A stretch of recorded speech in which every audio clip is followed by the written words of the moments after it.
na kaming lahat. Nakasakay kami sa school service. Nakakita ba kayo? Hindi namin alam kung nakikita kami. Kita ka? Ako, ayun, Kita by the red lights. On the way to Trinoma. Trinoma. Then, ayun yung mga friends natin. Hi! Ito yung mga friends namin. Ano ba yan? So, Break na! Yes, break na!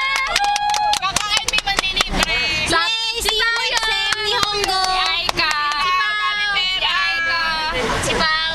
Si Ate Sago na yung sunduin.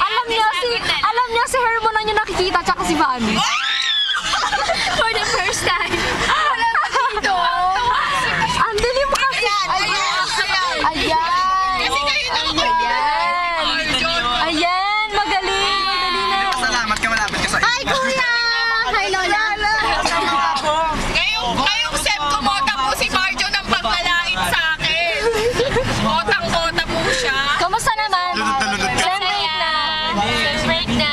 This sem, I enjoy this sem. Yung grades pa din. Na-enjoy ko yung semester Maaga ang na to. pasukan, October 5. Kali. October? November 5. Ayaw. November 5. natin. Mali ako. November 5 May pa. schedule na. Anong nang masasabi mo din? Ayun, masaya nila, no? It's so happy. Sayang sa Yesa kasi biglang umuwi. Nakakainis. Saan sila? KJ pa. KJ nyo. Sinong ba yan? Tapos si Rimanto, bigla pang umuwi. Oo nga, tapos hindi nayaya si Kim. Kim? Team? So, mamaya ulit sa Trinoma ulit. Okay? And bye-bye! Tayo yung host na yun, no?